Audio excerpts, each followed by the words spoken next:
Hari ini kita mau belajar dari tokoh Alkitab yang doanya selalu dijawab Tuhan. Dia adalah Elia. Nabi Elia adalah satu dari 10 nabi terbesar dalam Perjanjian Lama. Kisah dan pelayanannya itu terjadi di masa pemerintahan Raja Ahab, yang merupakan salah satu raja jahat di Israel. Wah, tahu nggak sih kamu, saking deketnya Elia itu sama Tuhan, setiap dia minta sesuatu, Tuhan pasti jawab doanya loh. Pertama, berkaitan tentang berdoa minta hujan. Nabi Elia berdoa supaya hujan enggak turun. Dan hujan pun enggak turun selama 3 tahun 6 bulan. Sehingga terjadi kekeringan hebat di negerinya. Yakobus 5 ayat 17. Jadi ceritanya gini teman-teman. Karena Ahab ini kan raja yang jahat.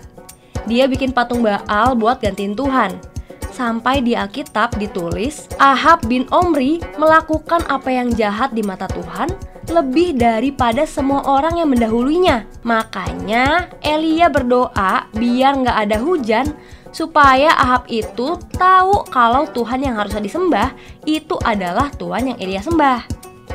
Pas Elia minta hujannya turun, bener dong hujannya turun. Coba deh kalian baca di 1 Raja-Raja 18 ayat 41 sampai 45. Kalian bakalan terkagum-kagum deh baca cerita ini. Kedua, berkaitan dengan berdoa minta api. Di poin ini masih ada hubungannya dengan Raja Ahab. Di zaman Ahab, ada nabi-nabi palsu yang menyembah Baal kan?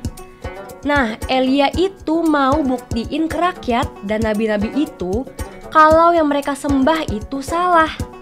Elia bilang gini ke mereka, berapa lama lagi kamu berlaku timpang dan bercabang hati? Kalau Tuhan itu Allah, ikutilah dia. Dan kalau Baal, ikutilah dia. Bayangin teman-teman, Elia itu sendirian dan nabi palsu itu ada 450 orang banyaknya. Kamu kalau di posisi Elia, gimana coba rasanya? Nah, cara mereka buktiin siapa Tuhan yang benar itu adalah dengan buat mezbah persembahan. Siapa yang persembahannya habis dibakar, berarti Tuhan yang disembah itu adalah Tuhan yang benar. Nah, yang pertama itu dimulai dari nabi-nabi palsu dulu.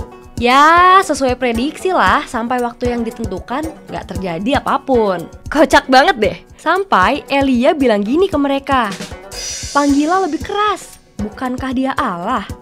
Mungkin ia merenung. Mungkin ada urusannya. Mungkin ia berpergian. Barangkali ia tidur dan belum terjaga. Nah, sekarang gantian waktunya Elia untuk membuktikan kalau Tuhan yang dia sembah adalah Tuhan yang benar. Pas dia buat mezbah persembahan, langsung deh itu turun api Tuhan menyambar habis korban bakaran, kayu api, batu dan tanah itu. Bahkan air yang ada di dalam parit itu habis dijilatnya. Peristiwa ini membuktikan bahwa hanya Tuhannya Elia adalah Allah yang hidup yang harus disembah orang Israel.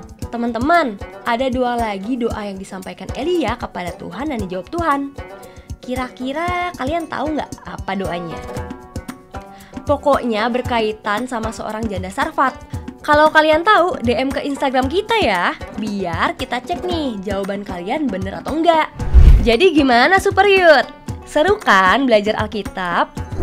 Apalagi kalau kalian baca langsung di Alkitab. Wah, itu bakal berasa banget dramatisnya kisah Elia ini. Kalian bisa baca di 1 Raja-Raja 16 ayat 29 sampai 1 Raja-Raja 19 ayat 18. Oh iya, FYI nih teman-teman, Elia itu sama seperti kita. Elia itu manusia biasa. Di Yakobus dituliskan bahwa Elia adalah manusia biasa sama seperti kita. Kita bisa belajar kalau doa orang benar itu besar kuasanya. Kalau kalian mau berdoa bareng tim Super Youth, boleh banget loh.